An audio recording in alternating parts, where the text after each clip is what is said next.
Did we all hear recording in progress? Amazing. Okay. Annalisa, please take it away. Awesome. Good morning or good afternoon, wherever you are in the world. Can everybody see my screen okay? We're good there? Okay, perfect. Good morning. Well, it's 9 o'clock here. I live in Seattle, so I am repping the Seahawks today. So I'm sorry if you're a Patriots fan, but I am wearing my Seahawks shirt today because born and raised, very excited about tomorrow.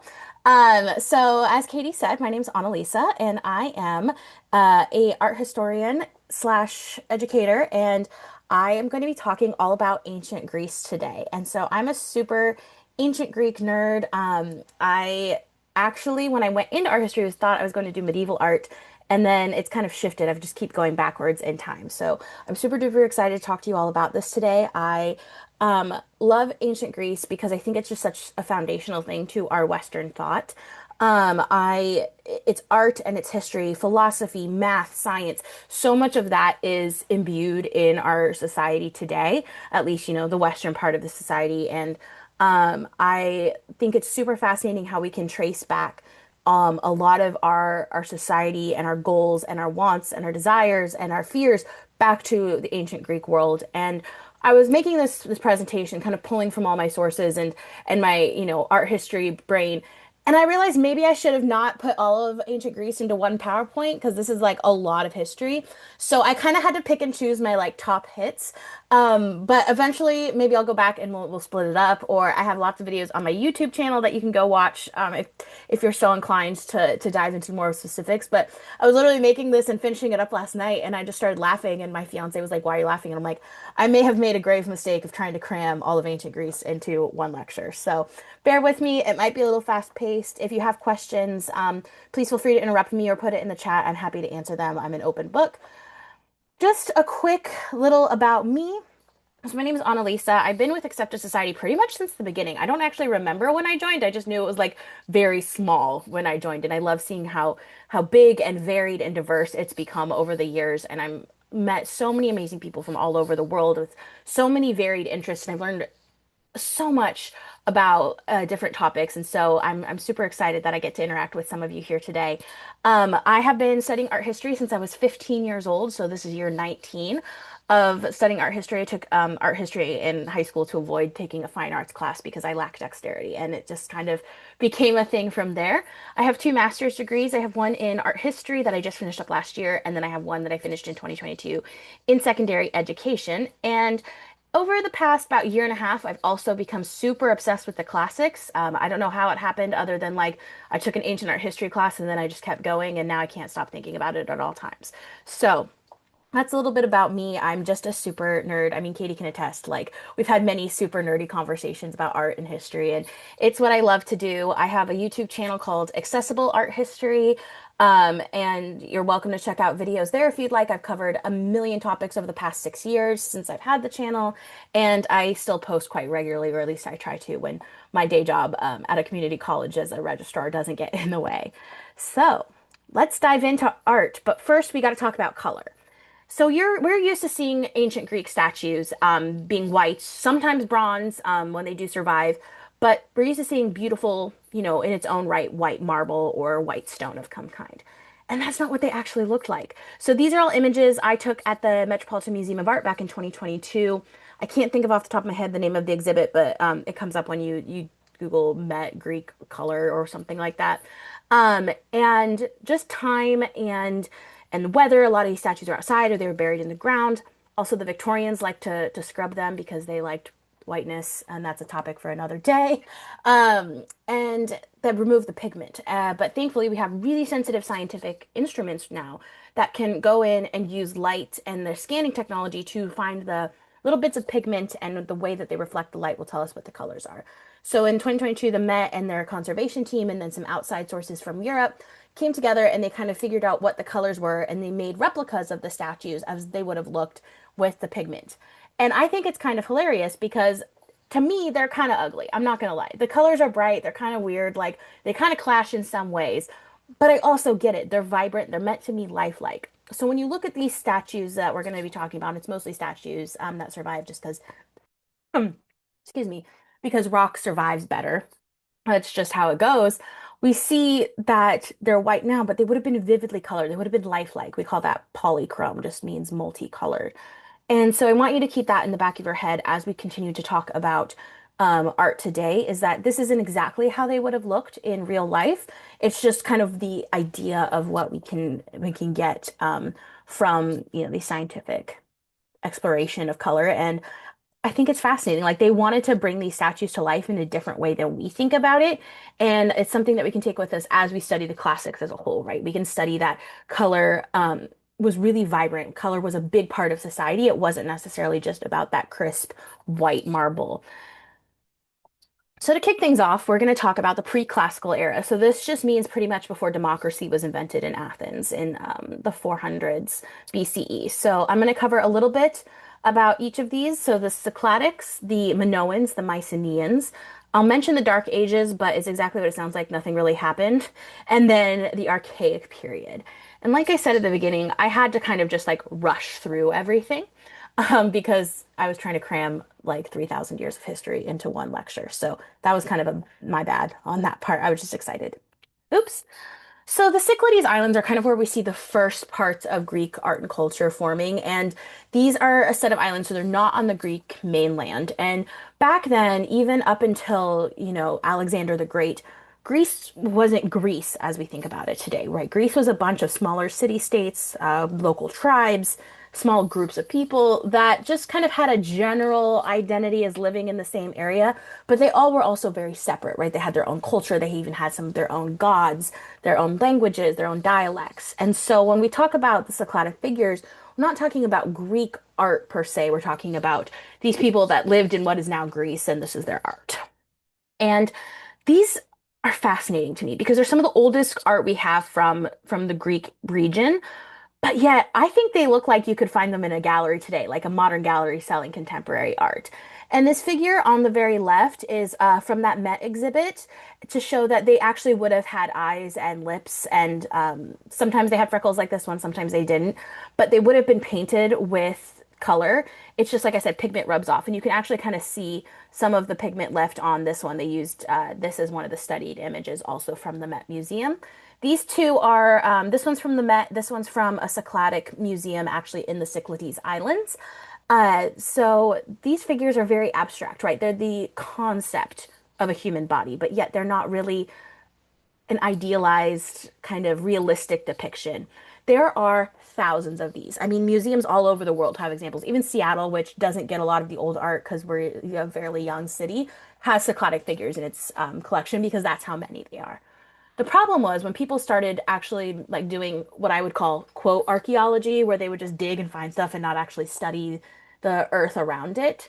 Um, they would just like pop up out of the ground and they would take them and sell them. And so we don't really know the archaeological context of them, exactly what they were used for, but mostly we can assume they were some kind of religious burial artifacts. They were buried with the deceased in tombs, maybe representations of the deceased or some kind of votive offering to the gods. We're not 100% sure just because so much of the archaeology of the area has been destroyed just by looting. But these two are called folded arm figures. You also see them as like FAFs, FAF, and they're almost always women. And you can kind of see it here. This one's kind of not as well defined, but this model would show what they typically look like, where they have kind of a hint of breast. They have an incised triangle to represent the pubic region of a woman. And more often than not, the women are the ones that are folded arm figures. This head is quite large. It's about the size of, like, I would say two-thirds of this Cycladic figure. And so they did range in size from very small to like, quite like larger than a modern Barbie doll. And then we also see a lot of harp players. They call them harp players. It's obviously not a harp because they didn't have them back then, but these modern names are kind of how we can place them in our brain. And they are almost always men. We do see cross examples where we have men folded arm figures and female harp players, but more often than not, they're quite binary in their depictions. Again, because we don't have the context, the Cycladic people did not have a written language that survived. We don't actually know why there's a musician, which is why we kind of think of it as like a burial context, maybe because of they were found in areas that are known to be large tombs or burial sites for the people. Oh, thank you, Katie, for sharing in my chat, the chat, my channel. I was just checking to make sure there were no questions. Um, so Cycladic figures, very cool. They had a heyday in the 1900s, the early 1900s. Our not so good friend Picasso. I don't like Picasso. I think he's a horrible person. Great for art history, very important there. Terrible man. He was obsessed with Cycladic figures. They really actually inspired Cubism besides the masks from Africa that were brought by French colonizers. So yeah, he was a big fan of the Cycladic figures, and actually, here's a small fun fact: they are some of the most forged objects in the art historical market because they're really easy to make. But you just take a piece of stone and it takes a few carvings, and boom, you got a Cycladic figure. So they're very rarely seen now on the open market because they're so easy to fake that auction houses won't take them for sale. So now we're going to go to the Minoan Crete. I love the Minoans. The Minoans, I feel like I would love to go and visit them. Like if I could travel back in time, I would love to go watch them. They had a reputation around the ancient Mediterranean and even farther into ancient West Asia of being fun-loving, passionate, colorful, vibrant people. Like we have records of them just talking about their festivals and how beautiful their palaces are. Some of the ancient Egyptian tombs actually talk about how painters from Crete, where the Minoans were from, actually had them come. They paid tons of money to have them decorate tombs because they were so good at art. We can actually see that reflected in the tombs. That's a whole lecture I could do. They had a writing called Linear A. We can't read it. There's Linear A and then Linear B and then the Phoenician alphabet and then what we've come to know as the modern English-based alphabet. So we kind of know what some of it says, but not enough because Linear B divulges so far from Linear A. Um, they were a strong trade-based economy, so Crete didn't have the best areas for doing crops or mining ore, but they really were in a strategic geographic location so that it was kind of a middle ground. So they played middlemen and it made them very rich. We believe that the Minoans might have possibly been an inspiration for Plato's Atlantis. I know there's no aliens, I promise, in this lecture, but they were on a big island. There was a big volcanic eruption in now modern day Santorini. It was known as Thera back then. And a bunch of it sank into the ground. And when Sir Arthur Evans in the late 1800s found the Palace of Knossos, there's a bunch of evidence of volcanic ash. So it could have been one of the inspirations for Atlantis. Um, you have to take Minoan art and architecture and archaeology with a huge grain of salt. I would say like a block of salt. Because Arthur Evans was a British man who thought he knew everything about archaeology. And he went in and was like, ha, I found the Minoans, King Minos, the Minotaur, which is cool. Like there's evidence of bull worship, which I'll talk about in a second. There's a labyrinth there. Like he was on the right path, but he's like, you know what sucks about archaeology is everything's broken. I'm gonna fix it. So he did in his own interpretations with no factual basis whatsoever. So some of it is original, and we know that it's real. And some of it is like Arthur Evans took a paintbrush and said, I can fix it. Like Bob the Builder. He was like, can we fix it? Yes, we can. So it's one of those awkward moments of archaeology. And there's a lot of those, especially with the Brits and the Germans. They just thought they knew everything. No offense to any of my British or German friends. But so bull leaping is where we get the Minos connection. So if you don't know, King Minos was the king of Crete, the Minoans, and his wife he got insulted and she slept with a bull and then gave birth to the Minotaur and then there's a labyrinth, it's a whole thing.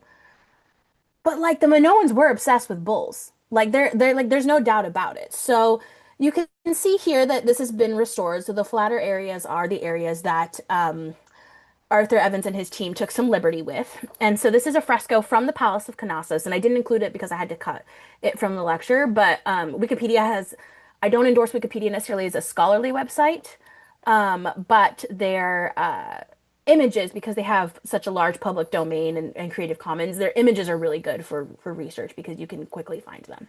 So Wikipedia has a ton of images if you want to check out the Palace of Knossos. It's a Knossos.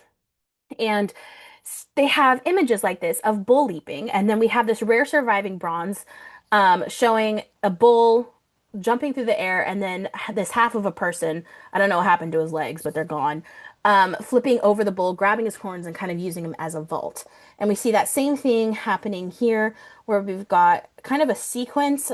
People are debated as a sequence because this dude changes skin colors partway through. But yeah, they would basically flip themselves over the bull and then stick the landing, like 10 out of 10 USA, gymnastics kind of thing. It's super dangerous, right? It seemed to be some kind of super violent, dangerous religious ritual. We don't know why because we can't read their writing, but it's hardcore, right? Like if you were visiting Minoan Crete and then you saw this, I would be shook. I would be like, what are they doing? That's an angry bull, and they're literally just like using it as a vault. We have tons of pictures of this. There's tons of surviving small statues and votive offerings, so it seemed to have been really central to their religious cult. Fascinatingly, there are still things like this happening in places like Spain, where you get kind of the Toreadors and the red thing that they wave. That is all tracing back to Minoan Crete, 3,000 years before um, the birth of Christ. So you've got this, 5,000 year long tradition still being expressed in places across Europe, and I think that is wild because A, I wouldn't do that, and B, for something to survive for that long in some form is just incredible. I'm obsessed with her. I'm going to talk a lot about the snake goddess. Katie knows. She was in the researchers group with me. Um, I am obsessed with the snake goddess. So she was made around 1600 BCE, towards the end of the Minoan civilization before the eruption. And her head doesn't count, so pretend she doesn't have a head. There's no good pictures of her without her head. Arthur Evans added that onto her because he thought she looked incomplete, and he did base it off other surviving images, and surviving statues of goddesses, so it's not entirely of his imagination, but we don't actually know what her head looked like. So this woman is wearing a very traditional Minoan costume of a goddess, which is what leads us to believe she is a goddess. So she has a very elaborate skirt that would have been painted in multicolors, and then a very tight bodice, and her breasts are exposed, but she is wearing kind of, I don't know what the term for those, but she's wearing sleeves that basically cover half of her arms. And what makes this so interesting is we have a lot of images of women, not just goddesses, in the Minoan palaces and in the surviving art and architecture, where the idealized female figure seems to be that very, very tiny waist with a very large breasts. And so it seems to be not only she was an idealization of beauty, but because she has her breasts exposed and the elaborate skirt, that we're bringing in kind of that goddess religious aspect to her.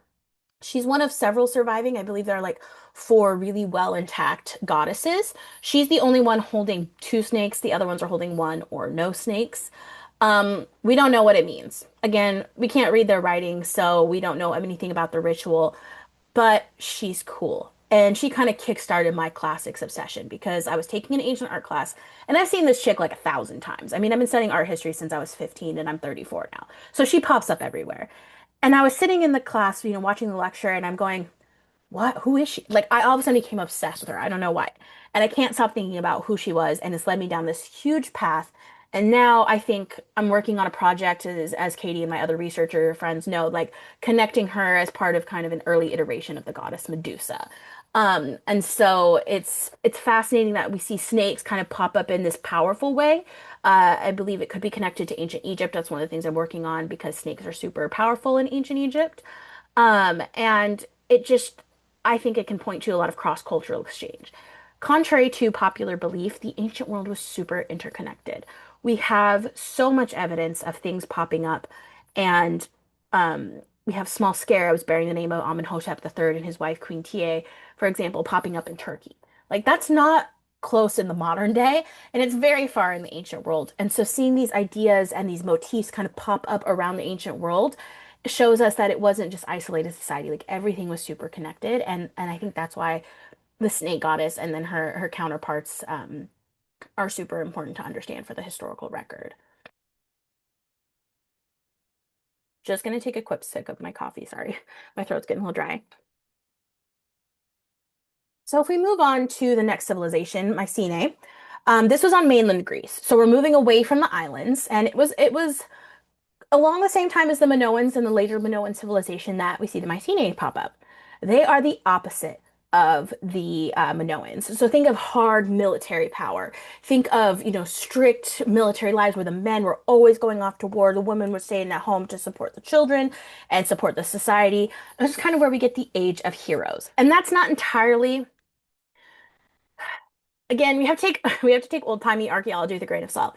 This isn't necessarily because of they were actual heroes. It's because we kind of figured out that like some of the things that were popping up in the archaeological record really seem to relate to the stories, especially those of the Odyssey and the Iliad. And the man who discovered Mycenae, again, his name was Heinrich Schliemann, and he was a another quote unquote archaeologist. He was also a very rich businessman from Germany, and he discovered Troy, and he also discovered Mycenae. But again, he didn't care necessarily about understanding the archaeological record. He just wanted to prove that these places, from his favorite books, like he literally named his children after characters from the Odyssey and the Iliad, to prove a point that like these were real, these weren't fantasy. And so we have a lot of connection. And yeah, it happened. Like we have evidence of a large scale war. Now, maybe, the gods weren't involved and there was no Achilles, but we at least have an idea that these large scale conflicts did happen. And so we see a lot of connection of Mycenae and the Iliad specifically. And sidebar, if you want to read the Iliad, please pick up Emily Wilson's translation. I have it here next to me. It was amazing. Like, yeah, it's super dense, but it really brought the story to life, and the words she uses really impress upon why the story has remained so important to our understanding of not just history, but literature and the canon of literature throughout time. I can't recommend it enough. Yes, Don, you second that. It's good. I'm gonna read the Odyssey closer to when Christopher Nolan's movie is coming out, because I haven't read it since I was in eighth grade, and I really want it to be fresh in my head so I can compare and contrast because I'm a nerd like that. So you might have noticed in the background of the last slide, this is the image. It's called the Mask of Agamemnon. So those of you who don't know, Agamemnon was the king of Mycenae. He was the older brother of Menelaus, who of course was married to Helen, and she got kidnapped, and that's what started the whole Trojan War scenario. Again, I this isn't Agamemnon. A, we don't actually know if it was Agamemnon. There's no way to tell. But B, it dates to the wrong time when the Trojan War is believed to have happened. But Schliemann, like I said, was obsessed with the Trojan War, so he named it, and it stuck. And I'm obsessed with this too. You'll find out I'm a lot obsessed with a lot of things. So I apologize for my enthusiasm. I just get so excited about art. But this mask is made of a single sheet of gold, and it was meant to be a representation. So it would have kind of been like this and then pressed onto the face. But it's called the repoussé technique. It's a French term invented by art historians, and it's basically hammered from behind. So you would take the sheet, kind of measure it out, and then push it from behind. And then to get the small details like the incised lines of his beard and his eyebrows, that's when you would flip it over to kind of fill in the finer details. Some art historians call this the Mona Lisa of the ancient world just because it's so detailed. And gold is a really malleable metal compared to a lot of metals. And so the fact that you're able to get kind of these fine details without breaking through it or messing it up makes it super impressive. And we have lots of examples of these kind of funerary masks. This isn't a one-off. This is just the famous one that Schliemann found, and it kind of got this name and this mythology associated with it. And so it's a really cool kind of piece of this ancient world where, if you had the metal to, the gold supply to make this, like clearly your society was thriving. So it was probably a king, named Agamemnon stuck. I like it. If you get into the weeds with this one, man, you can go down a rabbit hole. There's a lot of people that think it's fake. Highly recommend going down that if you've got a free afternoon because it's super interesting. The treasury of Atreus is not actually a treasury. Bummer, I know. Atreus was the father of Agamemnon and Menelaus, and this is actually what we call a tholos tomb. And tholos in Greek means beehive. So it's pretty pretty descriptive. I love the basic terms like this where you can just be like, oh, it's shaped like a beehive. Cool, that's what we're gonna call it. Again, this is not the time of the Trojan War, so it can't actually be Atreus's tomb. But it was the tomb of someone really important, a king, because it was built into the mountainside, and you can see this is what it looks like on the left if you were to visit Mycenae. And then this is kind of a side view sketch, a profile sketch, so we can kind of see how they were built it up. And so you would enter in, and there'd be a small hallway, and then it would open up into this large cavernous space. It was not completely, there was a few things in it, but it had been looted in antiquity because everybody knew this was tombs. It's kind of like the pyramids. It's like a big sign, like loot here, rich king was pointing at it. But it can tell us a lot about the culture because these tholos tombs are kind of pop up around Greece. This style of tomb where you build it into the rock and it's got this large open chamber is very Greek. But also the concept of pushing into the rock and then creating a chamber inside was also very Egyptian, right? We see it with the pyramids where it's an artificial mound. And then when they realized that was a bad idea, and we get into the New Kingdom with the Valley of the Kings, where they're literally doing the same thing. It's another Egyptian idea, and that was around the same time. So I like to use this as an example of that cross-cultural exchange between two very divergent cultures. Again, the world was really interconnected, and if you want to learn more about that, I highly recommend 1177 BC by Eric H. Klein. If you can get it from your library as an audiobook, that's how I read it. He reads the audiobook, and it just talks so much. It's about the late Bronze Age collapse and about how all these societies were super interconnected and how we understood everything that happened back then based on the archaeological record. And it is accessible. Like I'm not an archaeologist, I don't know all the terms, but I was able to fully comprehend and understand and follow along. So if you want to learn about that, highly recommend. Oh, you just finished it. Yeah, it's a good book. I first read the graphic novel. He actually came out with a graphic novel about it because I was supporting my independent bookstore for Independent Bookstore Day, and it was so fun. I'm like, oh, I should read the actual book too. And he's great. He does a lot of stuff for accessible education. So huge fan of Eric Klein. So like I said, the late Bronze Age collapse, it just kind of happened. There's a lot of factors. There's climate change. Yeah, more on late Bronze Age collapse for sure. I mean, maybe I'll do a lecture on that because I'm super fascinated by that as well. There was a large climate change we see in ancient West Asia, in the Hittite Empire. We see crops not being able to grow. Egypt had to send them things. There was that volcanic eruption, which I mentioned when we talked about Minoan Crete, which all that ash blocked out the sun. So that happened.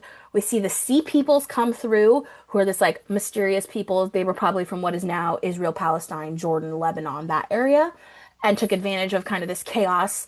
And so a lot of bad things happened. And it kind of just led to a full societal collapse.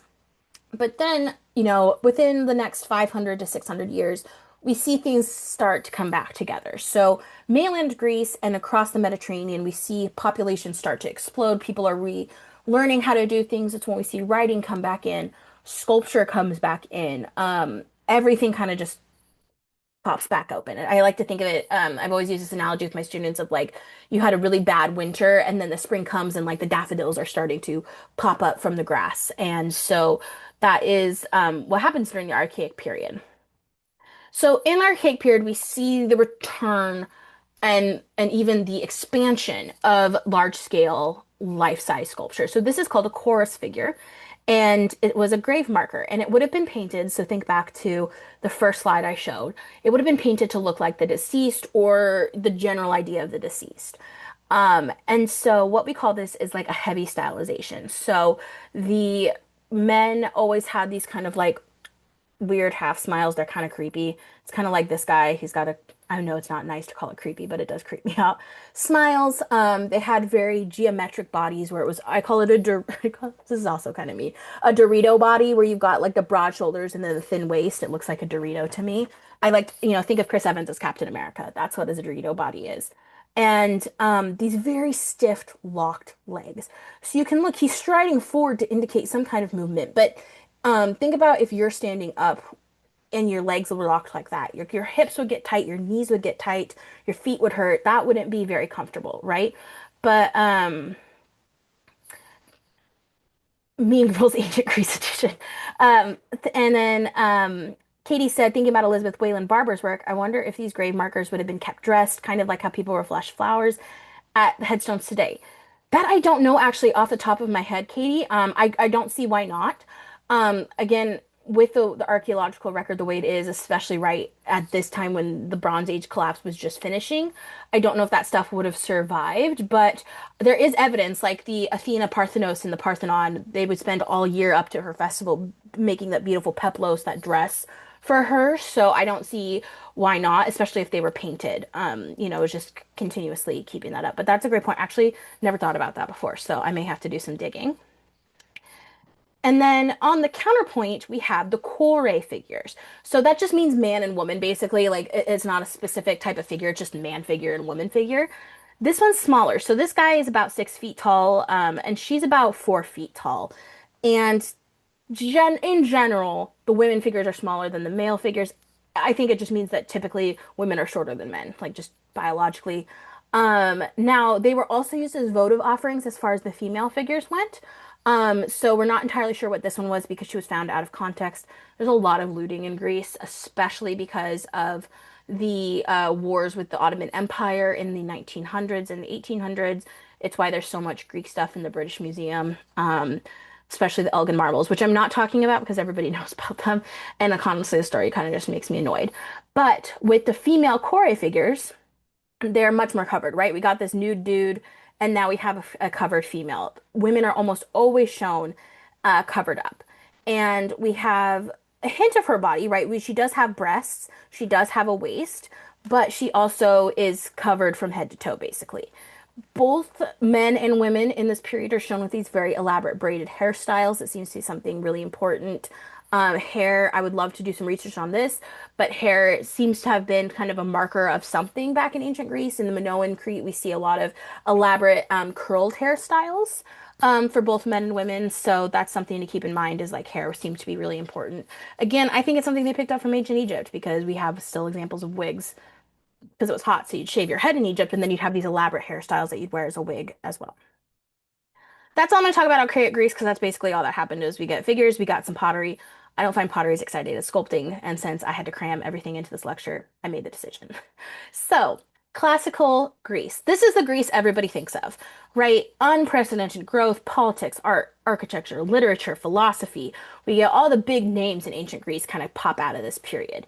We have the power of the city-state. So we've got Athens, we've got Sparta, we've got Thebes.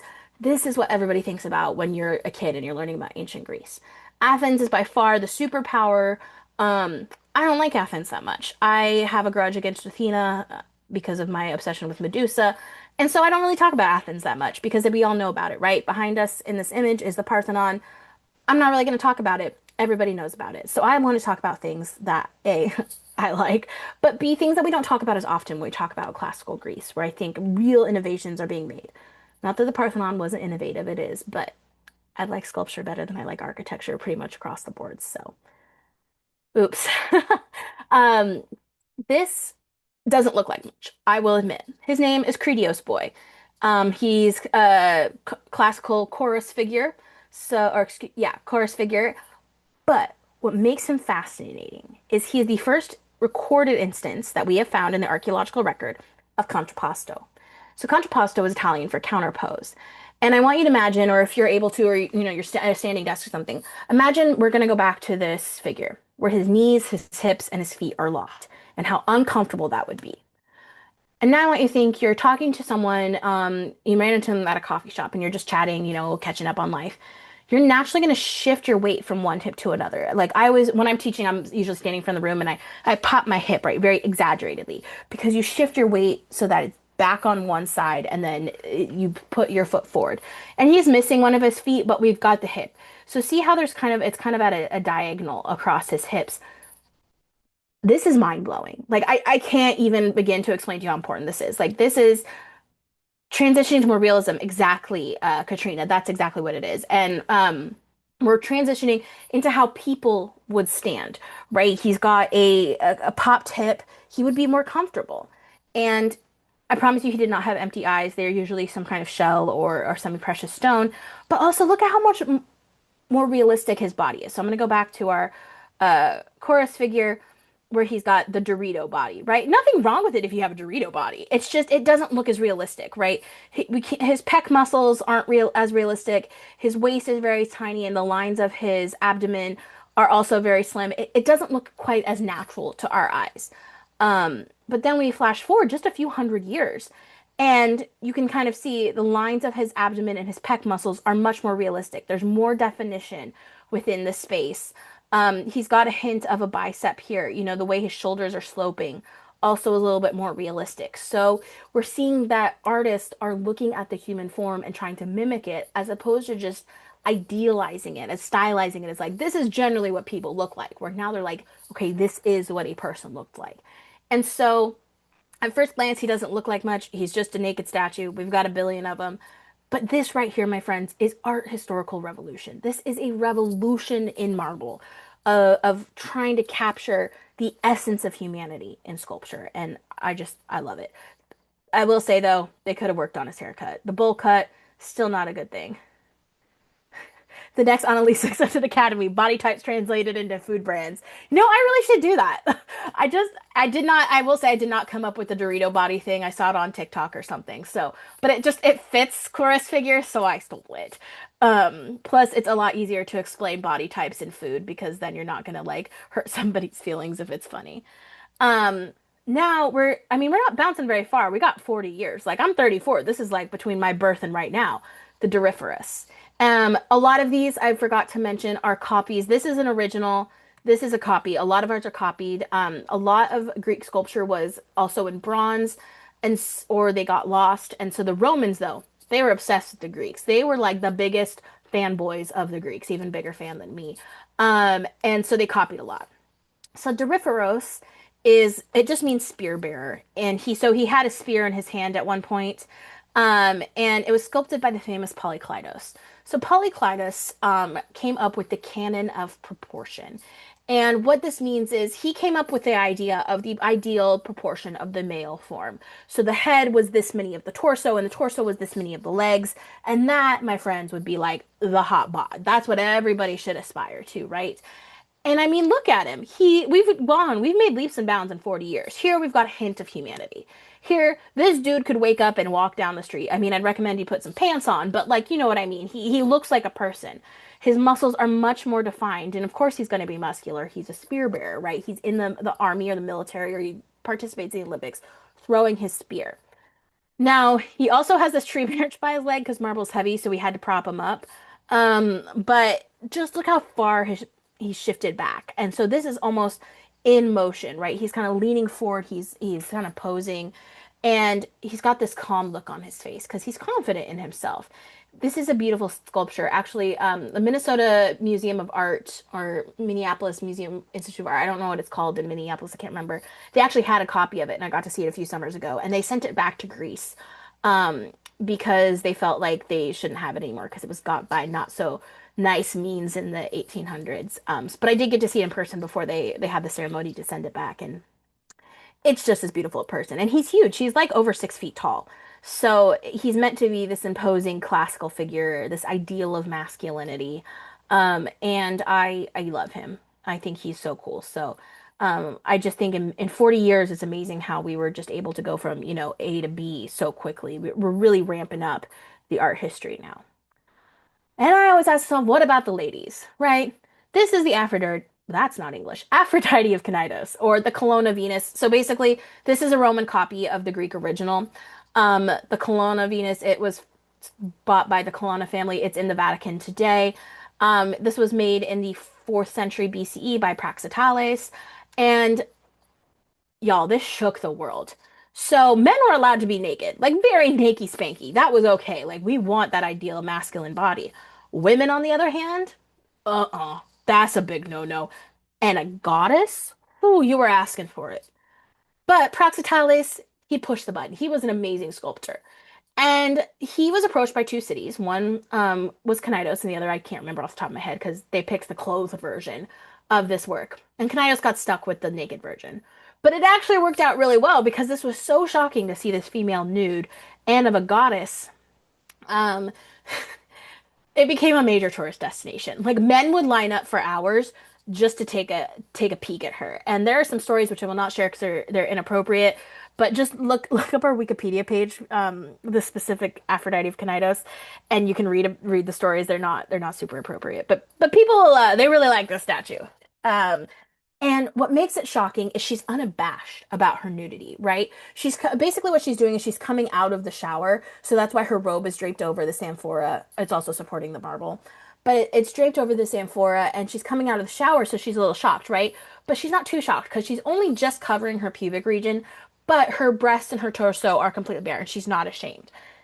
This is just wild for art history, and that's why it was so popular, especially with men because it was this like reclamation of a female sexuality. Like, yes, she's the goddess of love and sexual desire and all of that. So she was allowed to do this. But even the fact that we are trying to show it um, is revolutionary. And this statue was famous for like hundreds and hundreds of years after Praxiteles even died.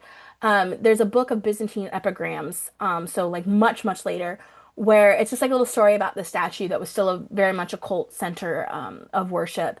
And Aphrodite comes down and she's looking at the statue and she asks her friend, like, how did Praxiteles see me get out of the bath? Like, even she thought it was a perfect likeness. And so that just speaks to how famous this was. And there's a bazillion copies. The Wikipedia page lists all of the copies of this, and there are a ton. This is just considered to be like the most faithful because it's really close. It was made really close to the time of the original, within a few hundred years.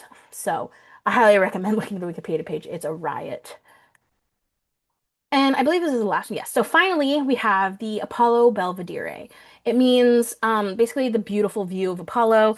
This one, this is like Greek classical art perfection in them. So again, Roman copy of the Greek original. But this is when you say classical art, this is what people mostly think of. So it's in the Vatican today. It was found in Rome. And it shows the god Apollo. He's naked. You can't see it because there's no good pictures because you can't go behind it, but it is a full three-dimensional sculpture. But he's got his quiver and his arrows on his back. You can see the strap. And then his robes are kind of just like flowing around him. He's got the full striding forward pose with the contrapposto. And this is just considered like the epitome of male beauty, the epitome of classical art, right? He's perfectly proportioned. Somebody definitely was paying attention when they were teaching Polyclitus as canon. He's got this perfectly kind of coiffed, curled hair.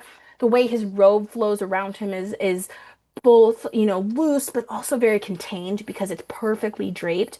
So this is just really all about perfection. Now, this was found in the 1500s in a vineyard area, kind of pretty much all of Rome was farmland back then. And artists became obsessed with this. So you will see this pose pop up a lot, especially with our good friend Michelangelo. It pops up everywhere because people are like, this is how a dude should look. And when you see it, it's life size, like it's over life size, 7 feet tall. And if you go to the Vatican to see it, it's out in their Belvedere courtyard, and it is beautiful. Like it is just to me, how do we take a piece of marble? How do we take a piece of rock and make it something beautiful? Like that just blows my mind because the time and labor it would have taken to do this is just wild. And it's amazing how it still resonates, over 2000 years later with audiences. All right, just making sure there's no questions in the chat.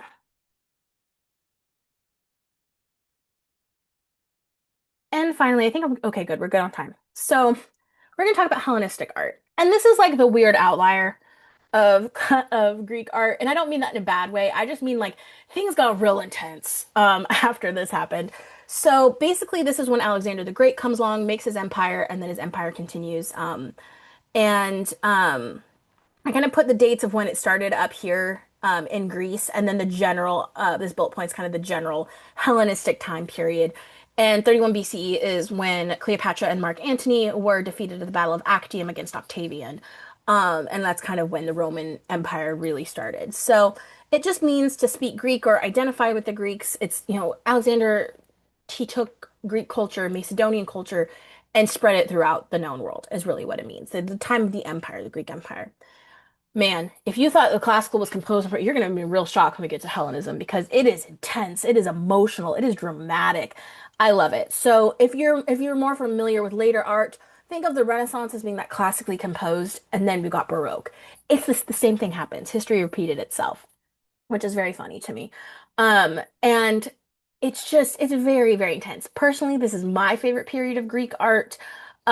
Just because I love drama, I love emotion, I love the way that art makes me feel and react, and that's the point of this art. And so I think I just really connect with it on a deeper level because it's kind of how I view what art should be for myself.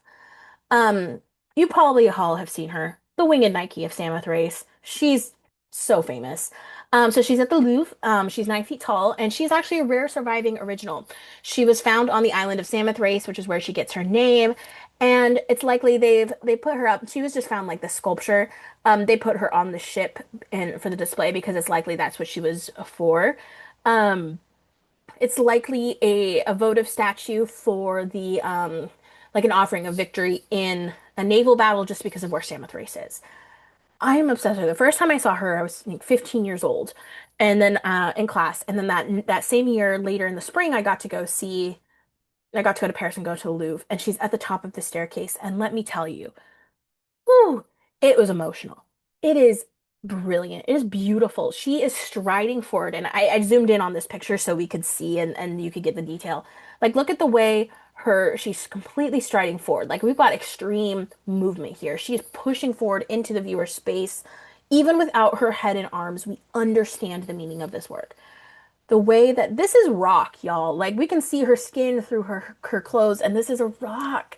And it's supposed to be wet. Like she's on the prow of a ship, so the mist of the waves is blowing back onto her and it's clinging the fabric to her stomach. So that's why we can see the outline of her belly button. We can see her breast because she's damp and she's leading the charge forward into victory for these people. And then her wings, even the individual feathers have movement because they're tilted slightly, like they're I like to think of them as like fluttering, right? Because she's being affected by the wind being on the front of the ship. And this is one of the reasons I love Hellenistic art because it's action. There's a story here. Apollo, he's beautiful and he's great and you can see he's like doing something. He's in the middle and he's like frozen in time. Whereas this is frozen in time in a different way. It's like a snapshot of movement of life and it's trying to bring the marble to life and I just think she's amazing. I have like a little version of her on my dresser because I just love her so much. I brought it back from France with me. And this next one is a different version of life, which I like to talk about. So this is Boxer at Rest. This is in Rome at the Museo al Termini. It's a really small Roman museum, and I highly recommend you go because it's not crowded at all if you're ever in the city. And this is actually a bronze that survives, which is crazy because bronze is used to make weapons, and when you didn't have enough copper and tin to mix together, you melted down statues. So the fact that we have the original bronze of this is spectacular. And he does have an idealized body. I mean, bro is buff. He looks like he could hop into the MCU at any time and keep up with the Avengers. But look at the detail of his face. It's gritty, it's gory. He's clearly a boxer. He's got little bits of blood dripping down his face. He has cuts. He's got cauliflower ears that are bleeding. His beard is unkempt. Like it's still a nice beard, but it's very curly and you have to get really close to see it, but there's actually blood flecks in his beard. His nose is cut. It's crooked because it's been broken so many times because he's in battle. If you look at this bigger picture here where you can see the whole statue, he's still wearing his gloves. And then when you get in front, he's actually wearing his little like Speedo looking thing because that's what they would box in.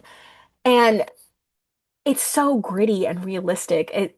And not idealized in a way that you would think. Like it's not shying away from the blood and the gore. It's idealizing the violence of boxing.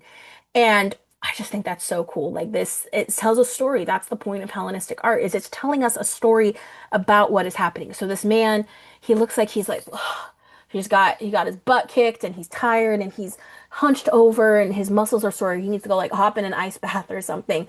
And it's like telling us a story about who this man is. And we don't know who he is, but he's definitely, had his battles with all of the markings on his face. And I love that so much. See, this is why I shouldn't be allowed to lecture all the time because I get real into it. But you can tell I just love it because it's catching that glimpse. It's like a little time machine that you can see what was important because this is a lot of bronze. This guy is like life size. Like if he stood up, he would be probably over 6 feet tall.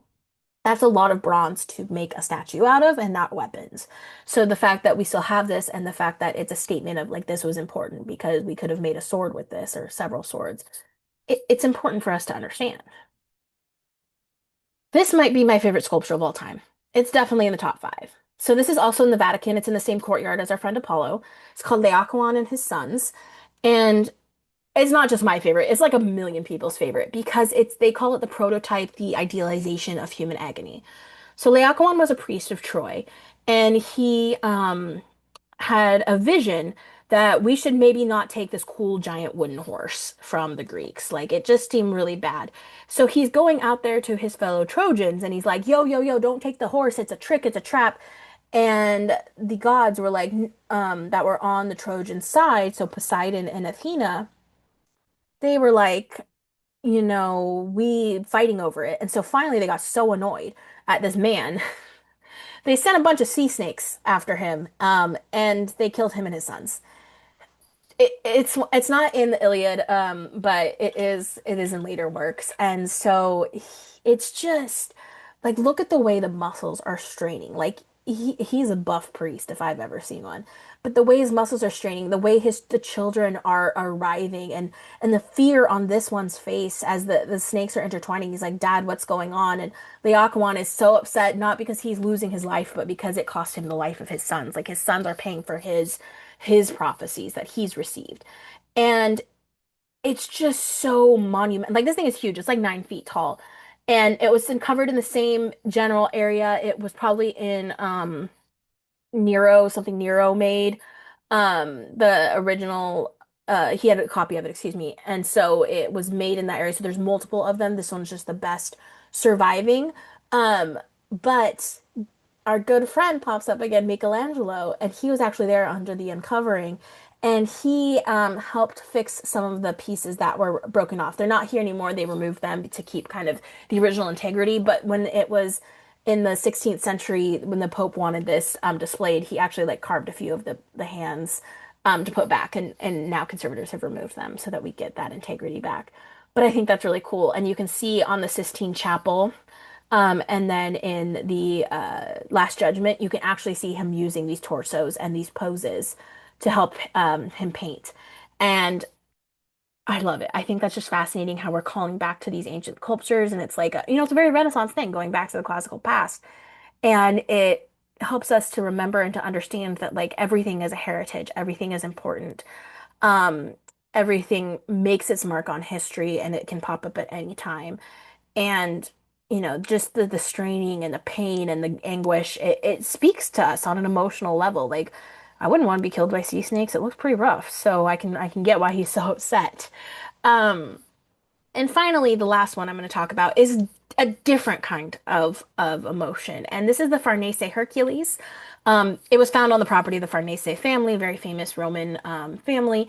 And again, another copy. This dude is huge. He's like 10.5 feet tall, very imposing. And we know it's Hercules because he's got the skin of the Nemean lion with his club that he's leaning on. And these are very different. Like the Laocoon is all about passion and anguish, whereas Hercules is about restraint, right? He kind of reminds me of our boxer friend, where he's at rest, right? He's leaning, but he's thoughtful. His body is huge. I mean, look at those thighs. They're like tree trunks. Like this is a hero. This is a god. This is the son of Zeus, and yet he's resting. And so it's almost as if he's taking a break from his divine and his divinity and his 12 labors that he had to complete, and he's contemplating the life that he had. And I was very disappointed as a teenager when I found out how upsetting the real Hercules story is, and it's not this fun story that Disney made. It's really upsetting for me. But I think it speaks to that mythological anguish, right? He's at rest because he's gone through so much. So it's a very different kind of inward emotional turmoil versus an outward emotional turmoil like we see in Laocoon. Or it's this loud strength of the winged Nike of Samothrace versus the restrained strength of Hercules. And so I love Hellenistic art for that reason, is it's an entire spectrum, right? It's this idealization, but in a new way, where we don't have to be perfect. We don't have to be this embodiment of everything. Instead, we just have to be kind of in that moment and what we're feeling. Um, and I think that's a good place to wrap up Greek art, because we've really reached the full spectrum of where we're trying to figure out, who we are as a people, and then how we want to view ourselves, and then the perfection, and then we're back to that humanity. It kind of comes full circle over, 3,000, 3,300 years. And the Romans loved it, and we see a lot of it copied by the Romans later, and that's why thankfully we have so many objects available to us, is because the Romans were obsessed with it. And the Romans did their own thing, but man, they always came back to the Greeks for art. I like to think about the Greeks as kind of the passionate explorers, the way they wanted to think about the world and understand the world around them, whereas the Romans came in and wanted to control the world around them. And it's fascinating, and I feel like you can still see that popping up in our modern world.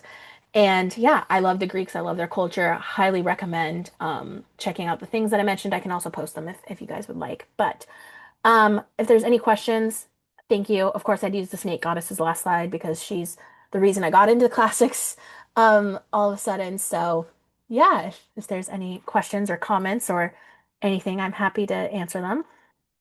Oh, thank you, Dawn.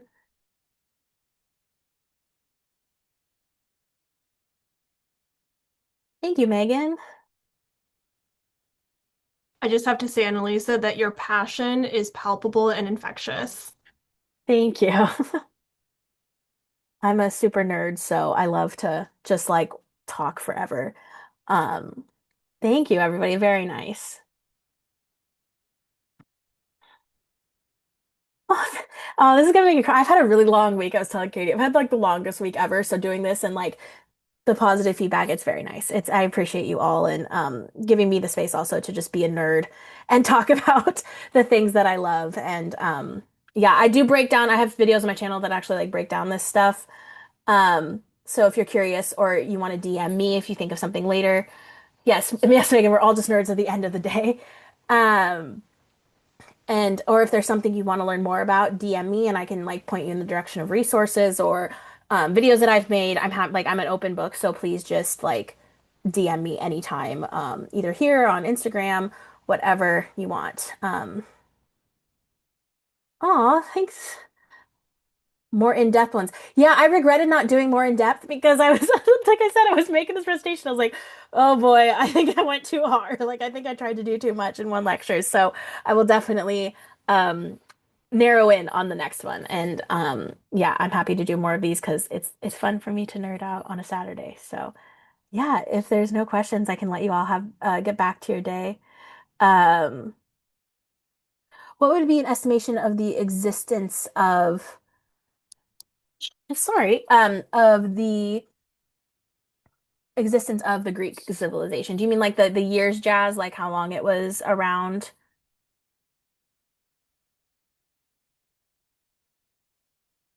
The total, yeah. So basically, our earliest evidence kind of pops up around the Cyclades in 33, 3200 BCE.